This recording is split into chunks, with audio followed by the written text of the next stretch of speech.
Perfect wife after cheating ex-wife. Lenny Barton sat on the couch, tears falling on the papers that announced the official end of his marriage. He had never wanted a divorce, but his ex-wife had sued him anyway, announcing that she was leaving him for someone with more money. He remembered that day like it was yesterday. He was working 10 to 12 hours a day finishing up a project for his boss that, if successful, would result in a major deal that brought in about $500 million for the company. This would mean a huge pay raise for him, as well as a nice bonus. After finishing the project, he drove home with high hopes and the desire to make love to Ginny, his wife of 3 years. But when he pulled up to his house, he saw an unfamiliar car in the driveway. He had a bad feeling about it, but figured it might just be one of her friends from work who occasionally stopped by for a visit. But when he entered the house, his hopes were dashed. There was Ginny lying on the couch, holding hands with a man, and not just any man, but her boss, Rudy James. Rudy was looking at him with a smirk that said, "I just had sex with your wife." 2 suitcases and an overnight bag stood on the floor next to the couch. Ginny, dressed in an extremely short skirt and a pair of CFM shoes, looked at Lenny with sad eyes. "I'm sorry, Len," she said, "but Rudy and I are leaving." "What do you mean we're leaving?" asked Lenny. "Well, actually, I'm leaving you for Rudy," she said. "I'm sorry, but he's richer and bigger than you, and I just, well, kind of fell in love with him. So I'm leaving you because I refuse to cheat on you behind your back anymore." "What?" shouted Lenny. "How long have you two been sleeping together?" "I don't know," said Ginny. "Maybe a couple months. You've been so busy with work lately that I thought you didn't love me anymore. So Rudy invited me over, and we've been doing it about 3 times a week." "3 times a week?" asked Lenny, shocked. "You haven't even been with me that many times in the last month. You're a cheater." "Hey, watch your mouth," said Rudy, jutting out his chest. Lenny was beyond furious and went into his office. Opening the gun cabinet, he pulled out a shotgun and checked to make sure it was unloaded. He wanted to scare the 2 crooks, not kill them. He returned to the living room and pointed the barrel at Rudy's face. Both looked shocked. "Get out of my house," Lenny said, "before I smear your brains all over the wall. You want a cheater? Take it. But you will not disrespect me in my house. Now get out." Rudy got up from the couch fearfully and looked at Ginny. "I'll see you at the condo," he said. "Are you going to be okay?" Ginny nodded her head. "Get out, Moodic!" yelled Lenny. Rudy ran out of the house and slammed the door. Lenny waited until he heard Rudy drive away and turned to his soon-to-be ex-wife. "As for you, stupid," he said, "you do realize I've been working late for us. I thought we were going to start a family. That's what I worked for. And this is how you repay me?" "Lenny, I'm sorry," she cried. "I really didn't mean to hurt you. Please don't kill me." "Bullshit, cheater," Lenny said. He lowered the gun. "Besides, it's hard to kill someone with an empty gun," he said. He grabbed her hand and yanked her rings off. While she watched, he grabbed her purse and pulled out her wallet. He took her bank card, a joint credit card in her name, and a house key. He tossed her purse back to her, noticing the wad of cash in her wallet. Removing the ring, he tossed it to her. "Now get out." "Lenny, what are you doing?" she asked. "If you want to leave, leave. Get out. And I never want to see you again," he said. She slowly got up from the couch and picked up her purse. "Can you at least help me with my luggage?" she asked. "What nerve you have," he said. No. Take your trash and get out." Ginny picked up her luggage and walked wearily toward the garage door. Lenny walked over to her car and pushed the button to open the garage door. She loaded her things, got in her car, and drove away. He closed the door, watching her drive away. Lenny went to the computer and logged into his bank account. He noticed that she had already taken out half of all the money. What a fool. He paid off the joint credit card and closed it, then transferred all but $5 to another account that was already open in his name only. Thank God there was online banking. A few minutes later, he heard a knock on the door. Opening it, he saw a man in a jacket holding a manila envelope. "Are you Lenny Barton?" the man asked. "Yes, what do you want?" asked Lenny in reply. The man held out the envelope to him. "You have been served," he said, and walked away. Lenny opened the envelope and found a packet of divorce papers inside. Apparently, Jeannie had already started the action. As he read through the papers, he learned that she had filed a lawsuit under the mental cruelty clause and demanded 85% of the joint assets, as well as a huge amount of alimony. He began looking for a lawyer and, seeing that it was too late to contact anyone, made a list of potential lawyers who could represent him. Shocked, angry, and hurt, he leaned back on the back of the couch and cried. He couldn't believe this was happening to him. He thought he had found his soulmate in Ginny. He thought everything was fine between them, and she gave no signs that she was having problems. The thing was, she wasn't the first person to do this to him. He thought back to his life. He had dated a few girls in high school and had fallen in love with a few in college. However, they all ended up ripping his heart out, leaving him for another guy. After college, he met and fell in love with another girl and even bought a ring, preparing to pop the question to her. But the day before he proposed to her, he noticed her cuddling with another guy. He asked her about it and was told that she had fallen in love with the guy. It took a few months, but he finally met Jeannie and started dating her. 6 months later, he asked her to marry him, and she said yes. But now, it had all turned to ashes.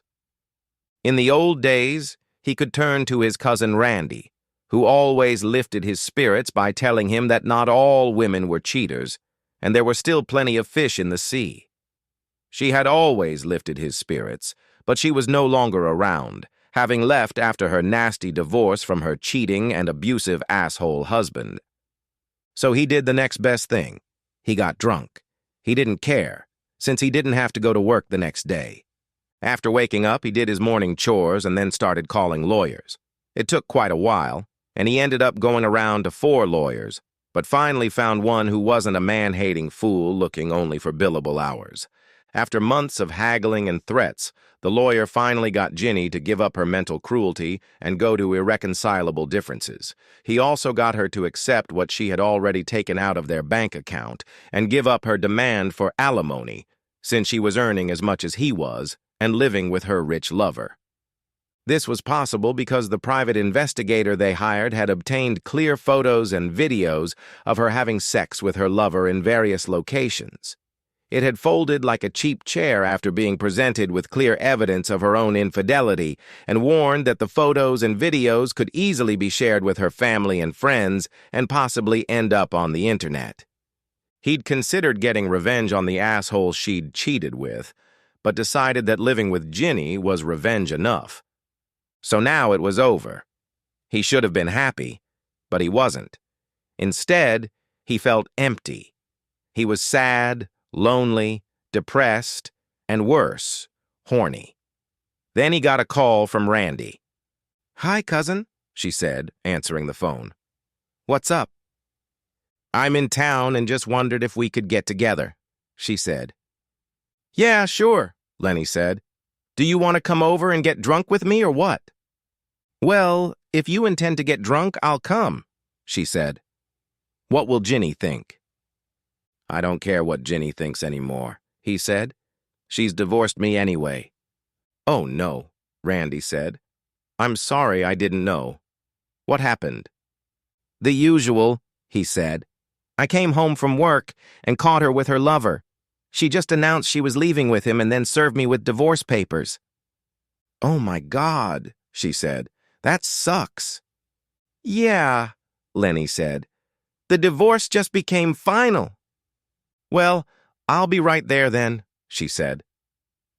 Half an hour later, the doorbell rang. Lenny opened the door and saw the smiling face of his cousin Randy. He hugged her and invited her inside. He couldn't resist watching her walk into the room wearing a thin t-shirt with no bra and tight jean shorts. If she wasn't his cousin, he would have hit on her himself. He got them each a beer and they settled into his front room to socialize. They weren't just cousins. They were the closest of friends. They always shared their innermost secrets and often comforted each other after they parted ways. "So what happened to you after the divorce?" asked Lenny, telling her his story.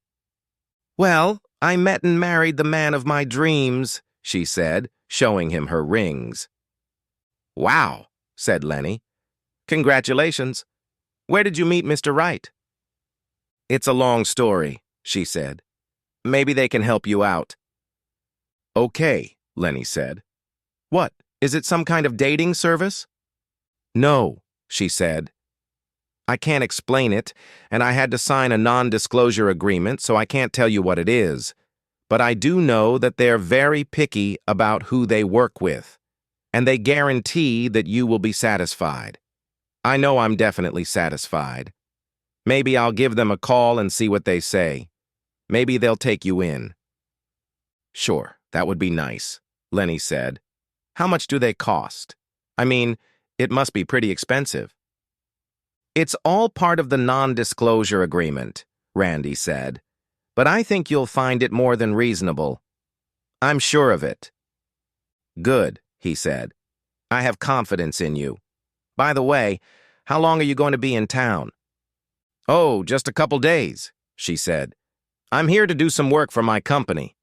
But I can spend the rest of my time with you if you want. Do you think you can handle it?" "Sure," he said. "You know you're always welcome here, and it's a lot cheaper than a hotel room." She smiled. "All right," she said. "Then I'll stay here and keep you company." "Tell me about your new man," Lenny said. "Well, he reminds me a lot of you," she said. "Really?" asked Lenny. "Yes," said Randy. "He's a techie like you, and he has your sense of humor." "Do you have a picture of this guy?" asked Lenny. "Sure," she replied, pulling out her cell phone. With her fingers, she navigated to her photo folder and found a picture of her with her new man. She looked at the picture, then at her cousin. "Oh my God," she said. "I never noticed this before. Look at this." She held up the picture for Lenny to look at. He was shocked. The man in the picture looked a lot like him, only with slightly different hair. "Wow," Lenny said. "You don't have a twin brother or anything I don't know about, do you?" she asked. "No, I'm an only child," said Lenny. "You know that." "That's odd," she said, shaking her head. "Well, you're happy with him, aren't you?" asked Lenny. She smiled. "Of course I am," she said. "Happier than I've ever been in my life." Lenny shrugged. "Oh, well," he said. "I'm happy you're happy. Enjoy it." She smiled. "I will," she said. "Now get out your cards so I can beat you in spades." He smiled and pulled out a deck of cards. They played cards and indulged in reminiscing until well into the night, all talk of her new husband sidelined. Randy finished her business and left 2 days later, giving her cousin a hug before she left. "Remember, keep an eye on your phone and be sure to answer any calls from the LWs. And remember, if they leave a message, call back as soon as possible," she said before leaving. "Okay, thanks," Lenny said. He watched her leave and walk back to his empty house. He couldn't believe how much he missed his cousin. He thought about her the rest of the day and felt even more alone than he had since his cheating wife left him. On Friday during lunch, Lenny received a call on his cell phone. Glancing at the screen, he saw that the call came from LW's. He remembered Randy's words and answered the call. "Hello," he said. "Is this Lenny Barton?" the man asked. "Yes," Lenny answered. "And who is this?" "Lenny, my name is Larry Wilder," said the man. "I spoke to your cousin a couple days ago and was wondering if you would be free anytime soon." "Sure," Lenny said. "When would you like to meet?" "Maybe tonight," said Larry. "Say around 5:30 p.m.? Larry gave Lenny the address of an office building near where he worked. "Sure," said Lenny. "I get off at 5, so I can easily be there at 5:30. "Good," Larry said. "I look forward to seeing you."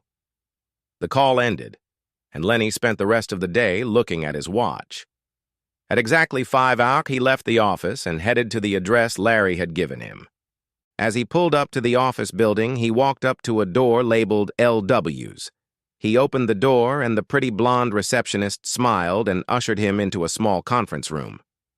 "Mr. Wilder will be with you shortly," she said.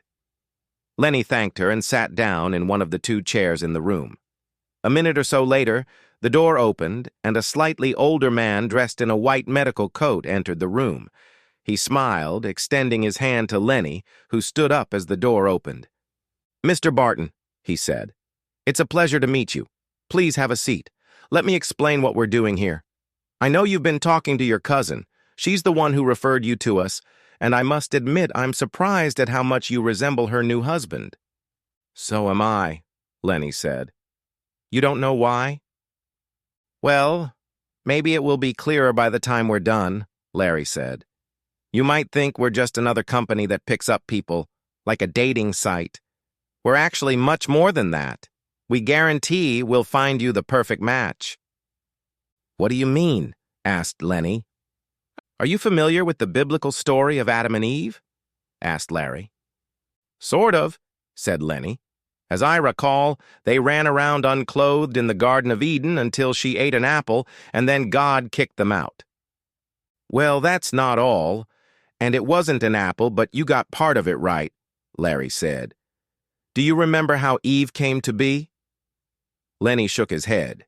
His parents had taken him to Sunday school when he was very young, but he hadn't gone to church in years. "No, I don't remember," Lenny said, embarrassed. "That's all right," Larry said. "A lot of people don't remember that part of the story. According to the story, God was displeased that Adam was alone and had no one to share the garden with, so he put Adam to sleep and removed a rib. God then sewed up the wound and formed Eve from the rib. He brought Eve to Adam, who, according to the story, said, 'This is now bone of my bones and flesh of my flesh. She shall be called woman, because she is descended from man.' Because of this, the story says, men leave their parents and unite with a woman to become one. It is true that Eve was tempted, and she in turn tempted her husband. They were kicked out of the garden, but they stayed together for the rest of their lives, which was a very long time," Larry says. "So what does that have to do with me?" asked Lenny. "Good question, and I'm glad you asked it," said Larry. "Simply put, Eve, for lack of a better explanation, was formed from Adam's DNA. There's a lot more to it, but we don't have time to get into all the scientific intricacies. We're doing something similar here. No, we're not removing a rib or anything like that. There's no need for that. But we will use your own genetic information to match you up with a mate that will be, well, perfect. At least for you." "You can do that?" asked Lenny. The man smiled. "Oh, yes," he said, "and I guarantee you'll be more than pleased with the result." "So, how much does all this cost, and when can we start?" asked Lenny. "Well," said Larry, "we're not billing you, and we don't want any money. We have everything we need, but we ask that when the time comes, you send someone to us, and we will require that you sign a comprehensive agreement that spells out all the terms. As for timing, we can start right now if you want. We've already done our preliminary screening and concluded that you are the best candidate for our services, and we know you have over 150 days of accrued sick leave, so you can take the necessary time off. We don't do that for the common man, you know." "How much time would I have to take?" asked Lenny. "I didn't realize I'd have to take time off from work." "That's all right," said Larry. "We prefer that our clients take a full week's vacation to keep things running smoothly. Some of our clients sometimes need time to recover and adjust. Since you are fairly young and in good shape, that shouldn't be a problem. We've already received permission for your vacation, but if you don't want to complete the procedure, just say the word, and we'll release you from all obligations." "You've already gotten the authorization?" asked Lenny. "Yes," said Larry. "Your boss, John Smith, said he's been worried about you lately. Your numbers are down a bit, and you've been looking out of sorts. A little distracted. He knows you're under a lot of stress because of the divorce and expressed hope that we can help.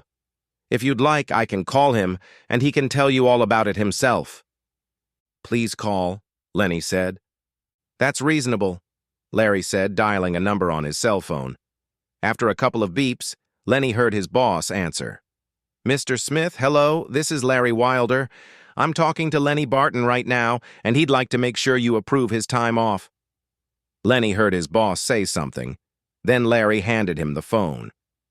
"John, hi, it's Lenny," he said. "Lenny, listen, I should have told you sooner, I'm sorry," John said. "Look, I know what you're going through, and Mr. Wilder told me he could help you. That's why I approved time off for you. You're a good worker, and I'd hate to lose you for a long time, but I'm willing to let you take the time off if it helps. Take care of yourself, okay?" "Okay, boss. Thanks," Lenny said. "I'll see you in a week or so." "See you then," John said. "Bye." Lenny looked at Larry. "Well, let's get started," he said. Larry smiled. "Okay," he said. "Now you're going to go through registration and we'll get started." Larry took Lenny to an office where he was registered and handed a non-disclosure form to be read and signed. After the paperwork was completed, he was taken to another room where he undressed and put on a hospital gown. Larry then took him to another room where nurses took blood and urine samples. He was then subjected to a battery of tests to determine his general physical condition. He was then taken to a room and placed in a larger-than-usual hospital bed. After the nurses finished, Larry came in and sat down next to him. A technician came in carrying a cart with lots of wires and readings. "Lenny, we're going to run some psychological tests on you, nothing invasive. We just need to get more information. Just relax, and the machine will take care of everything," he said. Lenny relaxed, and the technician began connecting wires to various parts of his body. Finally, he put something over Lenny's head, covering his ears and eyes. "Okay, Lenny, just relax," Larry said. Lenny could hear him through the headphones in his headset. "You're going to feel a little sleepy. That's normal. Just relax and breathe normally." Lenny fell asleep and woke suddenly when the technician removed his hood. He blinked his eyes as Larry made notes in his clipboard. "How are you feeling?" asked Larry. "Okay, I guess," replied Lenny. "What was that?" "The patented equipment we use for gynotherapy," said Larry. "We use it to obtain important information about you, your likes, dislikes, and the like. That's very important in order to ensure you're a successful match. There's one more thing we need to do." "What exactly?" asked Lenny. "We're going to install equipment that will monitor your sleep status throughout the night. I want you to focus and think about what your partner might be like in your sleep," said Larry. "Don't force yourself. Let it come to you naturally. We'll give you something to help you relax and fall asleep." The technician began placing electrodes on Lenny's head, at which time a nurse entered with a cart. After the technician finished, the nurse injected something into his IV and Lenny began to drift off to sleep. "Relax, Lenny," Larry said. "Think about what your ideal woman should be like, and we'll figure it out from there." "That's all," he said as Lenny began to fall asleep. "Good night.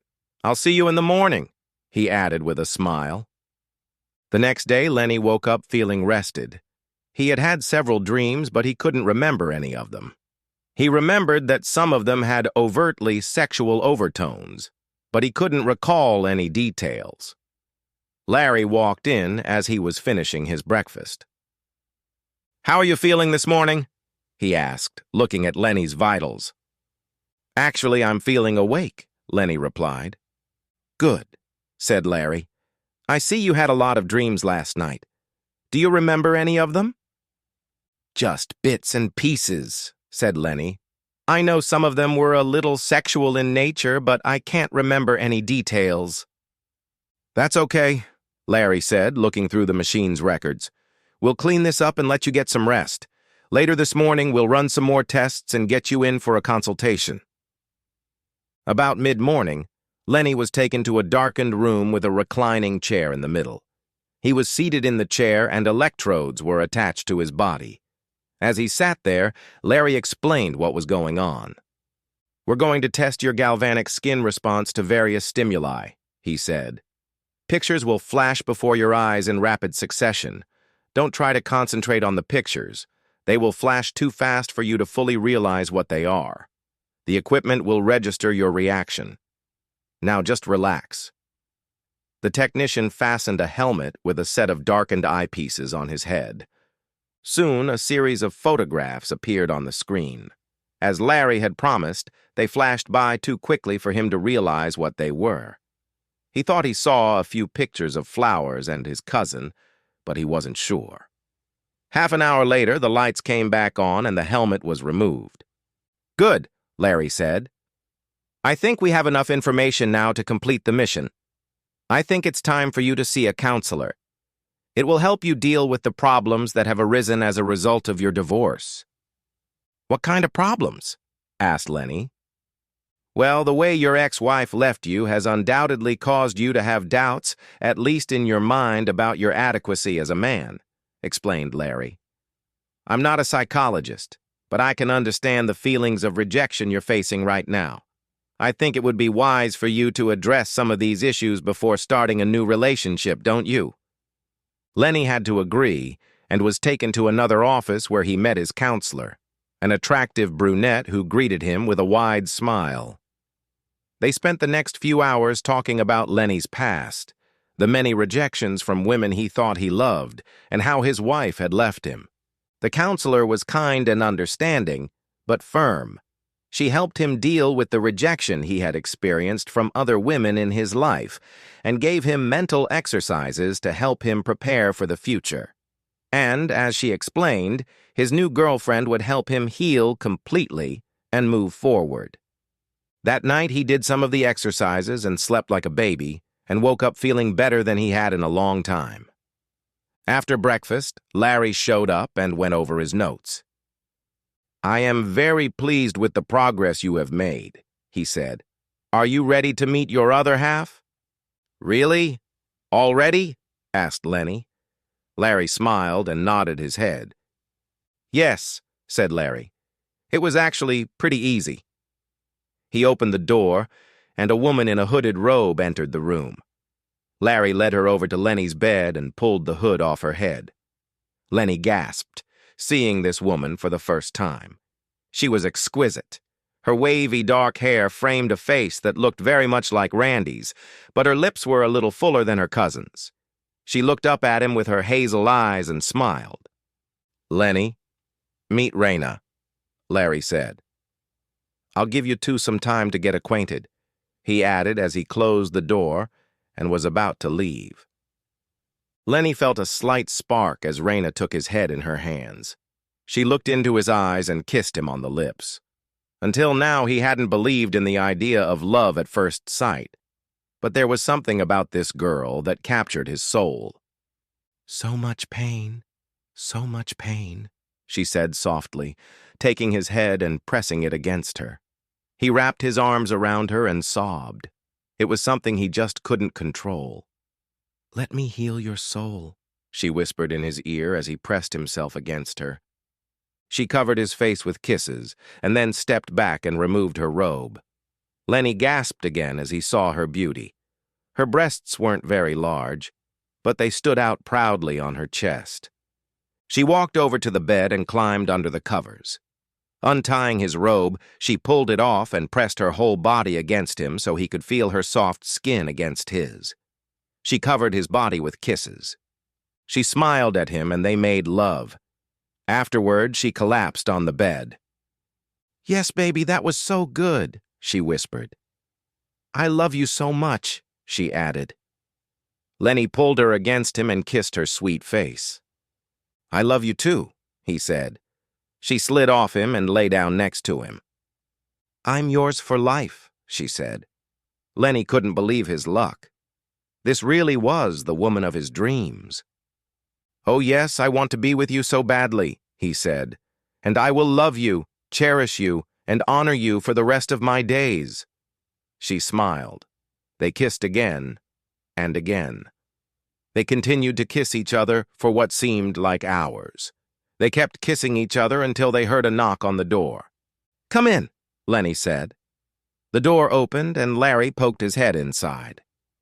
He entered the room along with 2 technicians and a nurse. They were all smiling as they looked at the 2 lovers embracing each other on the bed.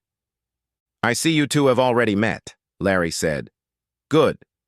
We need to run some follow-up tests to make sure everything is okay." He beckoned to the technicians, who picked up Raina's robe and held it out for her to put on. Closing the robe, she leaned over and kissed Lenny. "I'll be back," she said. "I love you." "I love you too," he replied. She smiled and left the room with the 2 technicians. Larry sat next to the bed while the nurse took samples of his blood and recorded his vital signs. When the nurse left, Larry turned to Lenny. "How are you feeling?" asked Larry. "I'm ecstatic," replied Lenny. "Is it real?" Larry smiled and nodded his head. "Absolutely," he said. 100%. "Where did you find her?" asked Lenny. "Actually, she's always been a part of you," said Larry. "You just didn't know it." "I don't understand," said Lenny. "I know," said Larry. "Just trust me, she's real and she's all yours. That is, if you want her." "Oh, I want her," said Lenny. "More than anything. In all my life, I've never felt so much love for anyone. I can't explain it." "That's good," Larry said. "And perhaps it's good that you can't fully explain it. But I have 1 or 2 questions for you." "What are they?" asked Lenny. "How close are you to your cousin, Randy?" asked Larry. "Well, we've always been very close," said Lenny. "She's always been close to me." "Were you ever close to each other?" asked Larry. Lenny shook his head. "Oh, no," he said. "We played strip poker a few times when we were younger, but that's about it." "Okay," said Larry. "I'm just curious. Do you think you could spend the rest of your life with Raina?" "Absolutely," said Lenny. "Great," said Larry. "Remember that she's a very real person with her own personality and her own needs. But I promise that if you give her the love, respect, and dignity she deserves, she will be yours for life. Be faithful to her, and she will be faithful to you. Is that what you want?" Lenny nodded his head. "More than anything," he said. Larry smiled. "All right," he said. "Get some rest, and I'll see you in the morning." The next day, Lenny woke up to the fact that he was dreaming about Raina. Larry walked into the room with a clipboard. "Good morning, Lenny," he said. "How did you sleep last night?" "Better than I've ever slept in a long time," Lenny replied. "Great," Larry said. "You have a big day ahead of you. All your labs are in order, as are Raina's. One last question." "What's that?" said Lenny. "Would you like to marry Raina?" "Yes, I would," said Lenny. Larry smiled. "Great," he said. "When would you like to marry her?" "I'd marry her right now if she wanted me to," Lenny said. "Well, we'll see what she says," Larry said and walked to the door. Opening it, he ushered Raina into the room. Smiling, she ran up to Lenny and hugged him. Larry looked at Lenny. "Well, ask her." Lenny looked at Raina's smiling face. "Raina, will you marry me?" asked Lenny. Raina smiled broadly and kissed Lenny. "Oh, yes," she said. A few days later, they exchanged vows in a room decorated like a chapel. Under normal circumstances, Lenny would have been concerned that things were happening too fast, but he just felt Raina was there for him. "Do you take this man to be your lawfully wedded husband?" Raina was asked by the preacher. She looked at Lenny with love in her eyes. "Oh, yes, for all time," she said. "Then I pronounce you husband and wife," said the preacher. "You may kiss your bride," he said, looking at Lenny. Lenny kissed his new wife, feeling happier than he had ever felt in his life. "Take me home, my husband," she said. "Make love to me, please." Larry stood at the door as Lenny and Raina came out of the makeshift chapel. "Congratulations! And remember," Larry said as he handed Lenny a card, "LW stands for Satisfaction Guaranteed. The end? Subscribe to my channel. Thank you."